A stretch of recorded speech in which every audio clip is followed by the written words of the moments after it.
नमस्कार दोस्तों, जय हिंद। स्वागत है आप सभी का यूपी रेगुलर क्लासेस के इस ऑनलाइन प्लेटफॉर्म पे। और यूपी पुलिस कांस्टेबल का जो एग्ज़ाम होने वाला है, इसके लिए जो हिंदी की सीरीज़ है वो शुरू होने वाली है, चैप्टर वाइज वो भी। ठीक, जैसे कि टॉप 50 क्वेश्चंस, एक चैप्टर के टॉप 50 क्वेश्चन जो मोस्ट एक्सपेक्टेड क्वेश्चन है, मोस्ट रिपीटेड क्वेश्चन है, उसको मैं कवर कराऊंगा। ठीक है ना, बहुत ही बेहतरीन ढंग से। और यहीं से आपको डायरेक्टली प्रश्न एग्जाम पेपर में मिलेंगे, ये जरूर देखना। ठीक है। और देखो, होता क्या है कि हिंदी में खासकर बात करूं, खासकर हिंदी में, तो आपके लगभग 70 to 75%, और अगर मैं बोल दूं 80% क्वेश्चन क्या होते हैं, रिपीटेड होते हैं। या तो क्वेश्चन रिपीटेड होंगे या उसका एक्सप्लेनेशन रिपीटेड होगा, बस और कुछ नहीं होता। बस मेरा मेन फोकस उसी पे रहेगा कि आपके ज़्यादा से ज़्यादा क्वेश्चन एग्जाम में टकराने चाहिए। ठीक है, तो चलिए शुरुआत करते हैं। और आज का जो हमारा टॉपिक है वो है अनेक शब्दों के लिए एक शब्द। जो वन वर्ड सब्स्टिट्यूशन वाले क्वेश्चन आते हैं, तो उनको हम लोग बहुत ही बेहतरीन ढंग से क्वेश्चन करेंगे। और जो ज़्यादा रिपीटेड होंगे, आपको लगभग लगभग 40 या 45 आपके बिल्कुल सही होने चाहिए अगर आप यूपी पुलिस की तैयारी कर रहे हो तो। ठीक है, तो चलिए शुरुआत करते हैं। और पहला क्वेश्चन ये रहा आपके सामने, बहुत ही बेहतरीन ढंग से और सिंपल क्वेश्चन है। क्या कह रहा है? जिसकी आशा ना की गई हो उसके लिए उपयुक्त एक शब्द है। जिसकी आशा ना की गई हो तो क्या होता है? अप्रत्याशित। ऑप्शन बी, अप्रत्याशित। अब देखो, कभी कभी आपसे ये आ जाएगा अप्रत्याशित, ऑप्शन में ये दिया रहता है, जो कि सरासर गलत है। यहां पे आपको वर्तनी शुद्धि अच्छे से ध्यान करते हुए चलना है, क्योंकि आजकल जो क्वेश्चन बन रहे हैं ट्रेंड में, वो क्या हो रहे हैं, आपको तो लगते हैं बिल्कुल सही है, हमारा क्वेश्चन आंसर दोनों सही है, लेकिन होता क्या है, वो वर्तनी की दृष्टि से अशुद्ध रहता है। इस वजह से वो नंबर आप पे कट जाते हैं, फिर आप कहते हो नंबर क्यों कट गए, पता नहीं चल पाया। ठीक है, तो अप्रत्याशित है। Option B is the right. Next, जो स्त्री सूर्य भी ना देख सके उसके लिए एक शब्द क्या होगा? जो स्त्री सूर्य भी ना देख सके, तो उसके लिए हम लोग कहेंगे असूर्य प्रश्या। अशूर्य प्रश्या, क्या कहेंगे? अशूर्य प्रश्या। Option C is the right. अगला है बिना पलक झपकाए। बिना पलक झपकाए के लिए एक शब्द क्या होगा? तो बिना पलक झपकाए के लिए होगा निर्निमेष। Option D, निर्निमेष। और इसका अनिमेष भी होता है, निर्निमेष भी होता है, अनिमेष भी होता है, कुछ भी आ सकता है। ठीक है, ध्यान देना है। Option D is the right. अगला है उत्तराधिकार में प्राप्त संपत्ति के लिए एक शब्द है। उत्तराधिकार में प्राप्त संपत्ति, तो क्या होगा अगर उत्तराधिकार में प्राप्त संपत्ति मिली? धरोहर। तो देखो, धरोहर क्या होता है कि अगर मैंने आपके पास कोई चीज रख दी है, तो मैं कहूंगा कि आप इसको पास रखे रहिए, मैं इसको बाद में ले लूंगा, तो आपके पास मेरी धरोहर रखी है, मतलब मैं वापस ले सकता हूं। तो ये तो होगा नहीं भाई। उत्तराधिकार में अगर कोई प्राप्त संपत्ति है तो उसको वापस थोड़ी ना करेंगे। वसीयत। वसीयत आपको पता है कि अगर कोई व्यक्ति चाहता है कि उसकी मृत्यु के बाद पूरी संपत्ति उसके पास चली जाए, तो उसको वसीयत बोलते हैं। अब वो हो सकता है कोई दूसरा व्यक्ति हो, पराया हो, या अपने घर का हो, है ना, कुछ भी हो सकता है। लेकिन वो उत्तराधिकार पर प्राप्त संपत्ति होती है, उसको रिक्त बोलते हैं। Option A is the right. क्या बोलते हैं? रिक्त बोलते हैं। क्लियर है, ध्यान देना है। नेक्स्ट, जो युद्ध में स्थिर रहता है, इन अनेक शब्दों के लिए एक शब्द है जो युद्ध में स्थिर रहता है। देखिए, जो युद्ध में स्थिर रहता है ना, उसको युधिष्ठिर बोलते हैं। और युधिष्ठिर आपका हजारों बार वर्तनी में पूछा गया है। तो याद रखना है कि इस युधिष्ठिर कैसे लिखा जाता है, इस प्रकार से लिखा जाता है। और युद्ध करने की इच्छा होती है, युद्ध करने की इच्छा को युयुत्सु बोलते हैं। युद्ध करने की इच्छा, युयुत्सा। क्या होता है? युयुत्सा। तो ये भी याद रखना, युद्ध करने की इच्छा युयुत्सा, और युद्ध में स्थिर रहने वाले युधिष्ठिर। नेक्स्ट, कम बोलने वाला। वाक्यांश के लिए एक शब्द है कम बोलने वाला। तो जो कम बोलता है उसके लिए एक शब्द क्या है? तो जो कम बोलेगा, मतलब जैसे बोलते नहीं कम खाने वाला, उसको मिताहारी बोलते हैं। वैसे कम बोलने वाला मितभाषी बोलते हैं। Option A is the right. मितभाषी, कम बोलने वाला मितभाषी। नेक्स्ट है जो तौला ना जा सके उसके लिए एक शब्द होगा। जो तौला, सॉरी जो तौला जा सके, ना जा सके नहीं, जो तौला जा सके। तो जो तौला जा सके उसको बोलेंगे परिमेय। क्या बोलेंगे? परिमेय। Option C. और इसी में एक आता है कि जिसे प्रमाण द्वारा सिद्ध किया जा सके, जिसे प्रमाण द्वारा सिद्ध किया जा सके उसको क्या बोलते हैं?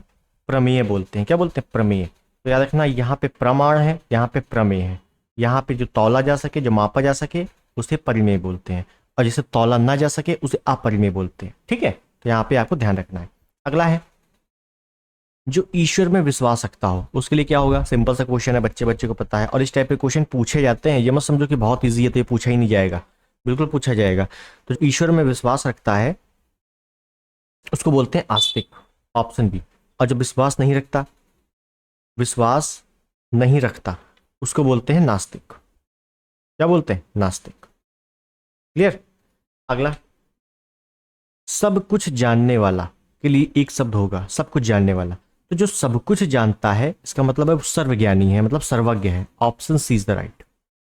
अच्छा, यहां पे आ जाए जो बहुत जानता है, जो बहुत जानता है उसके लिए क्या होगा? उसके लिए होगा बहुज्ञ। अगर ऑप्शन में बहुज्ञ है तो उसको टिक करना है। जो बहुत जानता है तो उसके लिए क्या होगा? बहुज्ञ। और जो सब कुछ जानता है तो उसके लिए होगा सर्वज्ञ। क्लियर? नेक्स्ट, जो किसी विषय का ज्ञाता हो उसके लिए एक शब्द क्या है? जो किसी विषय का, किसी एक पर्टिकुलर विषय का एक्सपर्ट हो, ज्ञाता हो, उसको क्या बोलते हैं? कहते नहीं कि यार तुम मैथ में बड़े विशेषज्ञ हो। तो ऑप्शन डी, जो किसी विषय का ज्ञाता हो उसको विशेषज्ञ बोलते हैं। Option D. ठीक है ना, सिंपल क्वेश्चन था। नेक्स्ट, अपने सहारे पर रहने वाले के लिए एक शब्द क्या होगा? जो अपने सहारे पर रहता है, आत्मनिर्भरी, आत्मविश्वासी, बलिष्ठ या स्वावलंबी। तो जो अपने सहारे पर रहता है उसको स्वावलंबी बोलते हैं। Option is the right. ठीक है ना, जो अपने सहारे पर या अपने पैरों पर खड़ा रहता है तो स्वावलंबी। Option A. क्लियर? नेक्स्ट, किसी पर विजय प्राप्त करने की इच्छा रखने वाला वाक्यांशों के लिए एक शब्द है। देखिए यहां पे थोड़ा सा आपको अच्छे से दिमाग लगाना है। क्या? क्योंकि अच्छे से दिमाग आप लगा लोगे बिल्कुल सही है, लेकिन वहां पे क्या होगा? टाइम मैनेजमेंट भी देखना होगा, प्रेशर भी होगा। इस वजह से ये सब क्वेश्चन अच्छे से ध्यान रखना। क्या ध्यान रखना है? देखो, अगर आ जाए किसी पर विजय प्राप्त करने की इच्छा रखने वाला तो होगा जिगिसु।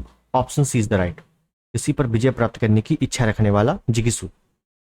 अच्छा, अब मेरी बात बताओ कि अगर किसी पर विजय प्राप्त करने की इच्छा रखने वाला तो कौन इच्छा रखेगा? कोई व्यक्ति होगा, कोई व्यक्ति होगा तभी तो इच्छा रखेगा।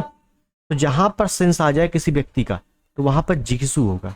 लेकिन अगर यहां पे पूछा जाता किसी पर विजय प्राप्त करने की इच्छा रखना, इच्छा रखना, रखने वाला ना होता, ये काट दूं मैं, और होता किसी पर विजय प्राप्त करने की इच्छा रखना, तो क्या होता? तो होता आपका जिगिसा।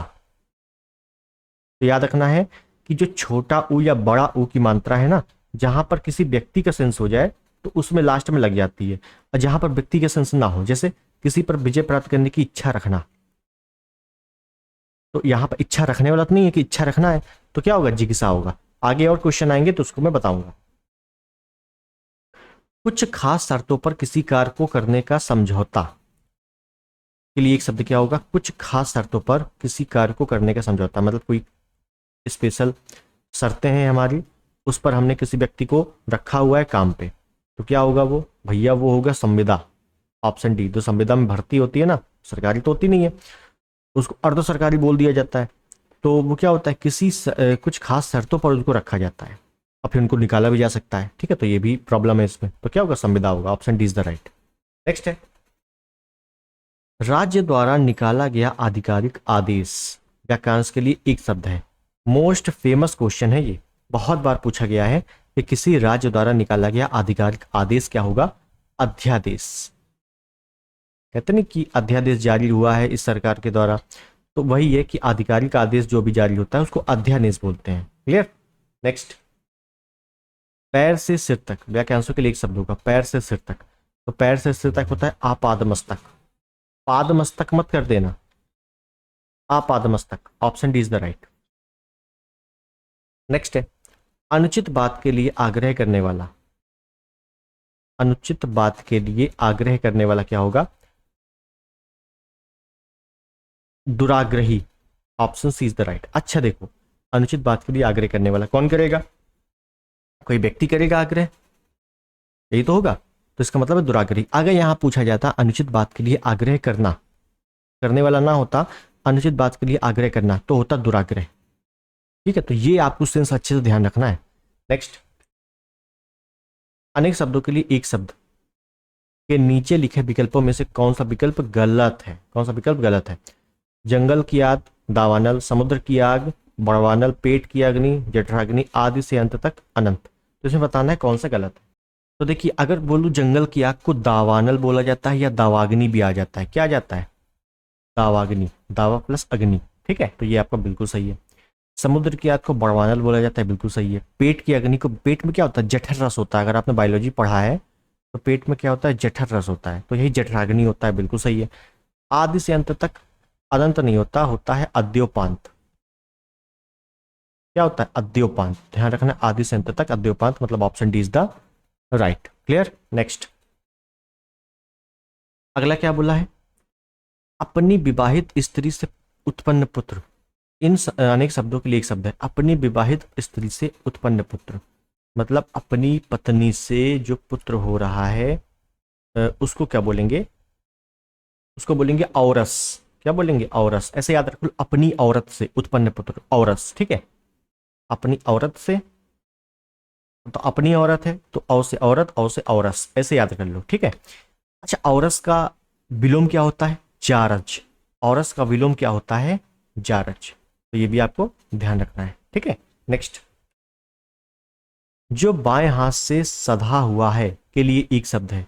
जो बाएं हाथ से सधा हुआ है, कुल मिला के बाएं हाथ से लिखता है तो उसको हम लोग क्या बोल देते हैं? उसको हम लोग लेफ्ट हैंडेड बोलते हैं, या लेफ्टी बोल देते हैं उसको, या शुद्ध भाषा में हेबरा बोल देते हैं, है ना।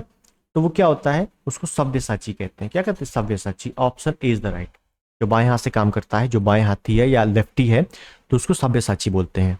क्लियर? नेक्स्ट, तैरने या पार करने या पार होने का इच्छुक के लिए एक शब्द है। तैरने का इच्छुक या पार होने की इच्छा। अब समझो, यहां पर फिर से जो मैं बताना चाह रहा था आपको कुछ क्वेश्चन पहले, यहां बोला गया है कि तैरने या पार होने का इच्छुक। कौन इच्छुक होगा? तो कोई व्यक्ति होगा भाई साहब, कोई व्यक्ति इच्छुक होगा ना। और यहां पे आ जाता तैरने की इच्छा।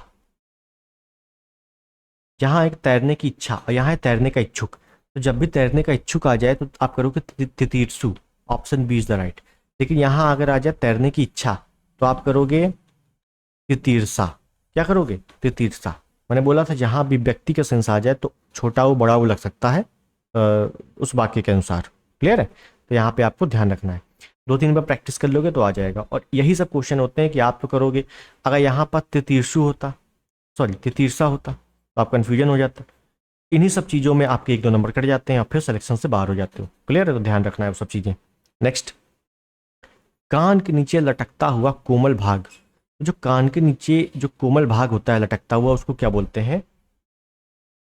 उसको बोलते हैं भैया कर्णपाली। क्या बोलते हैं? कर्णपाली। ठीक है, कर्णपाली। नेक्स्ट, जो पान करने योग्य नहीं है। पान का मतलब है पान वो खाने वाला पान नहीं, पान मतलब होता है पानी या पीने। तो जो पीने योग्य नहीं है या पीने के योग्य नहीं है, हाँ ये बोल दो, जो पीने योग्य नहीं है उसको क्या बोल देंगे? अपेय बोल देंगे। और जो पीने योग्य है तो उसको पेय बोल देते हैं, ये पेय पदार्थ। ठीक है। नेक्स्ट, अनेक शब्दों के लिए एक शब्द के निम्नलिखित विकल्पों में से कौन गलत है? तो हमें रॉन्ग बताना है कौन सा गलत है। जंगल की आग, आगे की सोचने वाला, समुद्र की आग और पेट की आग। अच्छा क्वेश्चन है, देखो। तो जंगल की आग को तो दावाना या दावाग्नि कहते हैं, बिल्कुल सही है। समुद्र की आग को बड़वाल कहते हैं, बिल्कुल सही है। पेट की आग को जठराग्नि बोलते हैं, बिल्कुल सही है। आगे की सोचने वाले को अग्रगामिनी, अग्रसोची बोलते हैं। क्या बोलते हैं? आगे की सोचने वाला अग्रसोची। ठीक है, तो ऑप्शन बी यहाँ पे सही होगा। नेक्स्ट है, जो बहुत बोलता है। वाक्य के लिए एक शब्द है जो बहुत बोलता है। तो जो बहुत बोलता है उसके लिए होता है वाचाल। ऑप्शन सी वाचाल। और तो वाचाल का विलोम क्या होता है? वाचाल का विलोम बहुत बार पूछा गया है, तो वाचाल का विलोम होता है मूक। मूक मतलब जो बहुत बोलता है। पहले तो जो बहुत बोलता है उसका मतलब वाचाल है। अमूक मतलब जो बिल्कुल नहीं बोलता, उसका क्या बोलता है? मूक। कहते नहीं बहुत है मूक प्राणी हो, कुछ नहीं बोल रहे हो, मूक प्राणी। ठीक, तो वाचाल अमुक विलोम भी अच्छे से देखते हुए चलना है और वर्तनी भी देखते हुए चलना है। मोस्ट इंपॉर्टेंट वर्तनी है, वर्तनी में ज्यादा लफड़ा हो जाता है आपका। ठीक है। नेक्स्ट, जो भेदा या तोड़ा ना जा सके। तो जो भेदा या तोड़ा ना जा सके, बिल्कुल नहीं तोड़ सकते हैं, तो उसको बोलते हैं अभेद। अभेद आ मतलब होता है नेगेटिव सेंस कि बिल्कुल नहीं कर सकते, अभेद। लेकिन अगर यहां पे आ जाता जो कठिनाई से भेदा जा सके, भेदा जा सके, तो जो कठिनाई से भेदा जा सके मतलब भेद तो सकते हैं लेकिन बहुत कठिनाई है, उसको बोलते हैं दुर्भेद। और जो बिल्कुल नहीं कर सकते उसको बोलते हैं अभेद। ठीक है, नेक्स्ट।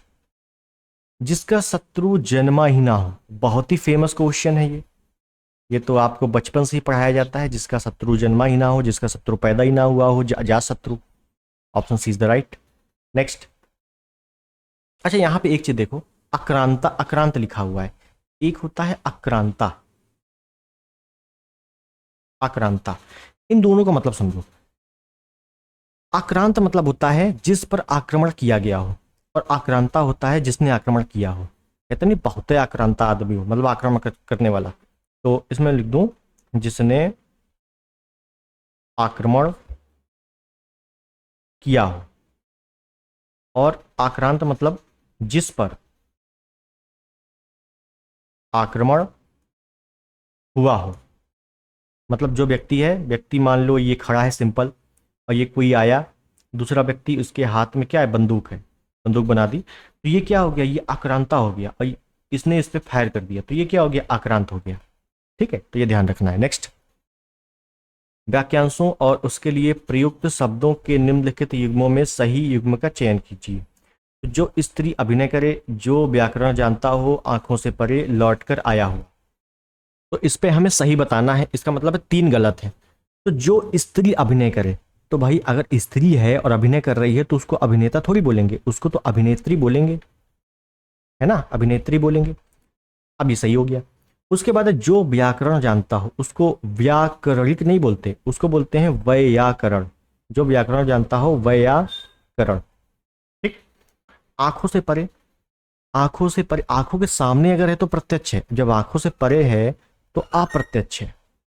क्या भी है, अप्रत्यक्ष। अब ये सही है।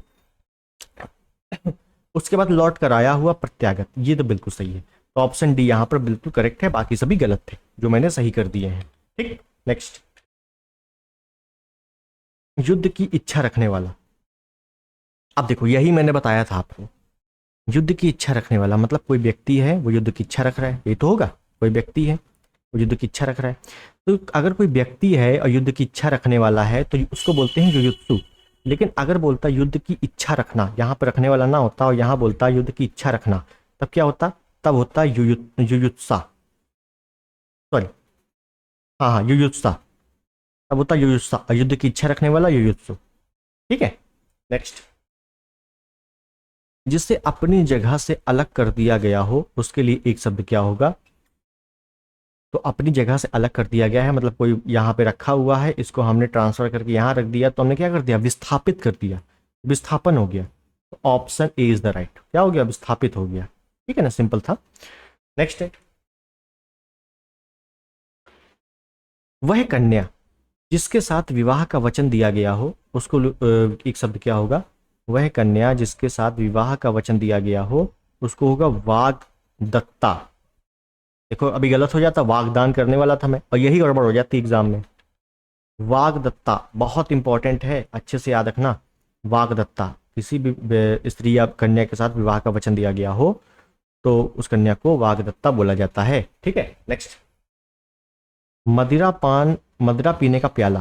तो मदिरा मतलब शराब, तो शराब पीने वाला जो गिलास होता है उसको क्या बोलते हैं, उसको बोलते हैं चषक। क्या बोलते हैं, चषक। अब कौन सा चषक है, ये तो चश्म लिखा है, ये तो हो ही नहीं सकता। उसके बाद चषक ये वाला है कि ये वाला है कि ये वाला है, तो अच्छे से याद रखना, इस पे जो सा बनी है ये वाली बनी है, फटे पेट वाली। ठीक है, चषक। ठीक। नेक्स्ट। जो जोता बोया ना गया हो, तो जो जोता बोया ना गया हो इसके लिए एक शब्द क्या होगा, इसके लिए होगा आकर्षित। मतलब कृषि नहीं की जा सक रही है उसमें, भाई जोता नहीं गया बोया नहीं गया तो इसमें कृषि नहीं की जा रही है, तो आकर्षित। और अगर जोता गया हो बोया गया हो तो उसको बोलते हैं कृषित। ठीक है, ध्यान रखना है। नेक्स्ट है, जो सब सब कुछ खाने वाला। सब कुछ खाने वाला इंपॉर्टेंट क्वेश्चन है। क्यों इंपॉर्टेंट है समझो। सब कुछ खाने वाले के लिए आप लोग करोगे, जो मांसा देखो, जो मांस खाता है वो मांसाहारी है, जो केवल सब्जी खाता है वो शाकाहारी है, और सब कुछ खाता है उसको सर्वाहारी बोलते हैं। तो अब यहाँ पे कौन सा ऑप्शन सही होगा, ए बी सी या डी? तो भाई यहाँ पे ज्यादातर लोग सर्वाहारी कर देंगे ऑप्शन बी, जो कि हो जाएगा गलत। यहाँ पे होगा option D is the right, उपयुक्त में से कोई नहीं, नॉट। क्यों? क्योंकि सर्वाहारी होता है सर्वाहारी, सर्वाहारी नहीं होता, सर्वाहारी होता है। और फिर यहीं पे देखो वर्तनी, वर्तनी शुद्धि आपको अच्छे से आनी चाहिए, तभी आप इसको सॉल्व कर सकते हो। ठीक है, इसी वजह से मैं बोल रहा हूँ जितना भी शब्द हिंदी में मैं कराऊंगा उसमें वर्तनी में बताते हुए चलूंगा अच्छे से। ठीक है, तो ध्यान रखना है, सब कुछ खाने वाला होता है सर्वाहारी, जो कि option D is the right, क्योंकि इनमें से कोई ऑप्शन में नहीं दिया हुआ है। ठीक है, नेक्स्ट। कनिष्ठिका और मध्यमा के बीच की उंगली को क्या कहते हैं? मोस्ट इंपॉर्टेंट क्वेश्चन है, मोस्ट इंपॉर्टेंट क्वेश्चन। इसको कायदे से कहीं नोटबुक में लिख लो। तो मैं सीधे हाथ बनाता हूं, सीधे, है ना। अगर मैं हाथ बनाऊं तो इस टाइप का कुछ बनेगा, इस टाइप का, बराबर बन गया। अब देखिए ये हाथ बन गया है, और इन सभी की उंगलियों के नाम बताता हूं। जाहिर सी बात है, ये है अंगूठा, तो इसको हम लोग अंगुष्ठ बोल दें, अंगुष्ठ, कोई दिक्कत नहीं है।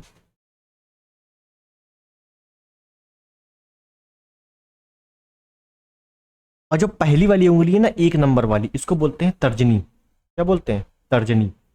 जो छोटी वाली उंगली है ना, छोटी वाली, इसको बोलते हैं कनिष्ठिका। कनिष्ठ मतलब क्या होता है? छोटा ही होता है। कनिष्क और ज्येष्ठ, तो कनिष्क मतलब छोटा, इसका मतलब है कनिष्ठिका छोटी वाली। और ये जो बीच वाली है, बीच वाली देखो, जो दो उंगली इधर दो उंगली इधर, तो बीच वाली है, तो बीच में होती है मतलब मध्य, तो इसको बोल देते हैं मध्यमा। क्या बोल देते हैं? मध्यमा। और जो ये वाली उंगली है, इसमें आप जानते हो कि जब आपकी एंगेजमेंट होगी तो इसमें पहनाई जाती है रिंग, और रिंग कौन पहनाएगी? अनामिका, इसको बोल देते हैं अनामिका। ये चारों, सॉरी, पांचों उंगलियों के नाम अच्छे से रटे होने चाहिए, क्योंकि आप हिंदी पढ़ रहे हो। ठीक, तो आप देखो अनामिका, अनामिका तो चारों में, सॉरी, तीन में दिया हुआ है। अब कौन सा सही है? अनिमिका, अनामिका, अनामिका।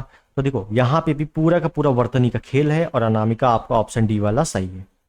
पूरा का पूरा वर्तनी का खेल है यहाँ पे भी।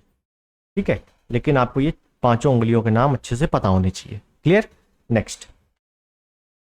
जिसके पेट में मां ने रस्सी, रस्सी को बोलते हैं दाम, बांधी हो।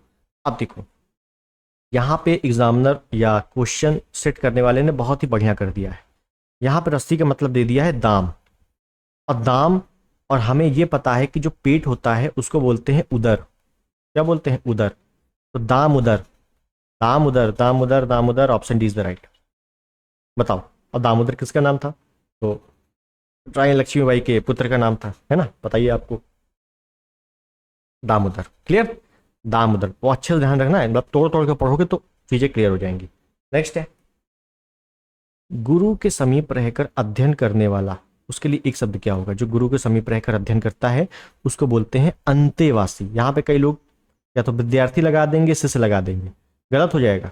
अंतेवासी, जो गुरु के समीप रहकर अध्ययन करता हो, अंतेवासी, option D is the right.